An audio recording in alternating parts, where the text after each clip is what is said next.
So all right, so I was thinking the other day about something another YouTuber Razorfist said about going woke, going broke. He said it's not going woke, going broke. He said it's go broke, go woke, croak. Right. So it made me think about that in relation to organized crime. So from my educational background, I remember classes on deviancy and organized crimes, sociology stuff, a lot of it, and some of the other stuff I've read over the years and observed and experienced in real life land, that organized crime actually plays like a vital role in society. It's really odd because there are things that are kind of outside the purview of what we would call like normalcy, and these things are going to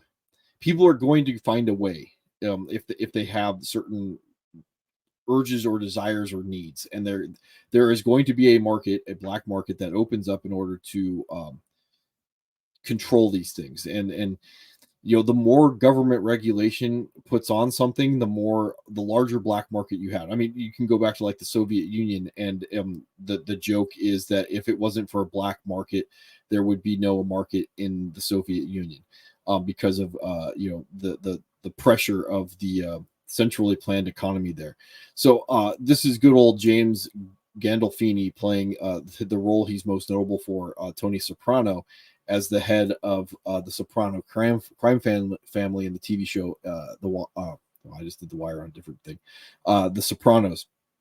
Anyway, I was thinking about it when I was discussing this actually with my mother, that like the part that Razorfish is missing is when a regular business, like a mom and pop shop, starts having economic problems, and a bank is not going to give them the money, because a bank is going to look at their books and go like, you're going to die.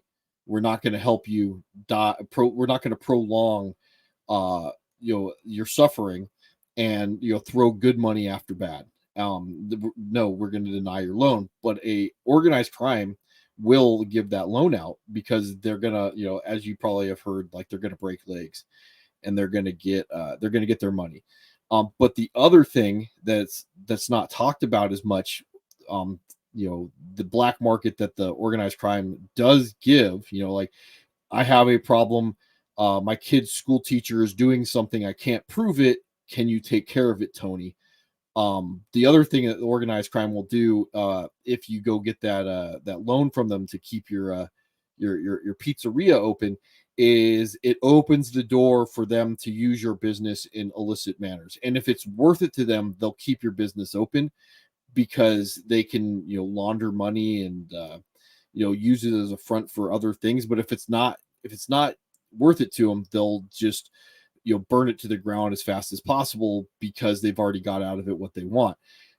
So I don't want this to be a pop culture channel, but the canary in the coal mine about what's going on in the culture war is Disney. And Disney's not large, but they're large enough as a corporation. They own other things, like you probably heard of like the MCU and Star Wars. They also own ESPN and ABC, and Disney is hurting so bad. I don't have their stock price pulled up right now, but it's about to go under $80 a share, from a high last year or 2 years ago of 190 something, because they've been just poorly managed by their CEO Bob Iger. And the tea leaves have been telling everyone this company is being you know run into the ground. The Tony Soprano has taken the company, and he is just doing whatever he wants with it, as the CEO is incompetent. And all the analysts have been saying for the last like 2 years, buy, and now it's to the point where it's like they're on fire. The pizzeria is burning to the ground, because all you have left is to get the insurance money.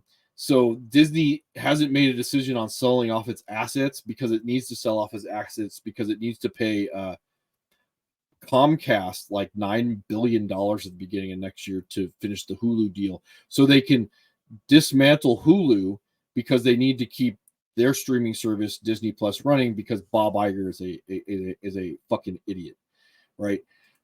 So the other thing about why don't let your politics get into your business, Michael Jordan, famously saying even Republicans buy sneakers.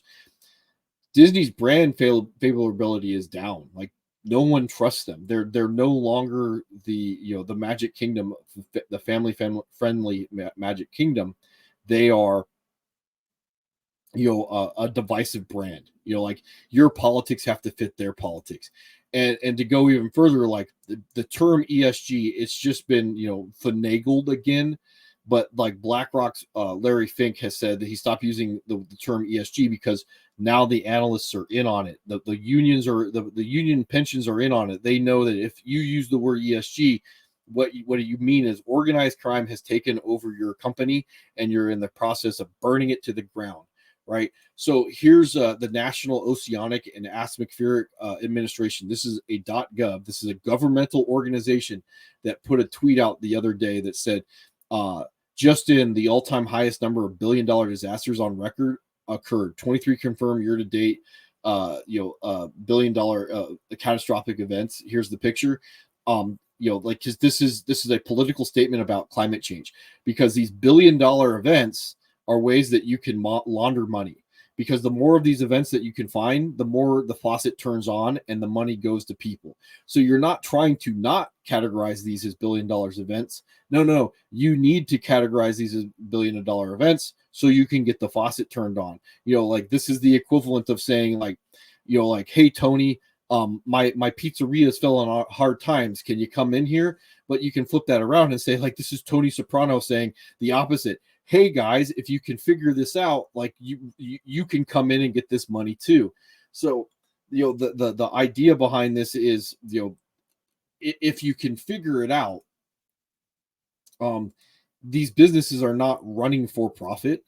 They're running to push an agenda, and they're running to launder money out of your pocket and into other people's pockets.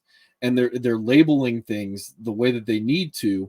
And the reason behind this is because we've had this competency problem in the country over probably the last couple decades, spurred by things like affirmative action, and people are not running businesses for profit.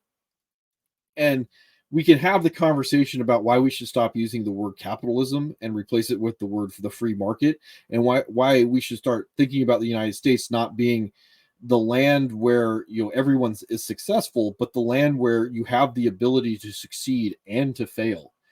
And we've replaced it with people that are just trying to get the same outcome for everybody, which is going to be beneficial to no one, except in reality the head of the crime families that are just burning everything to the ground because they don't actually care about your pizzeria. So anyway, hopefully that made some coherent sense and it was worth 8 minutes of your time. Maybe I'll think about something to talk about tomorrow.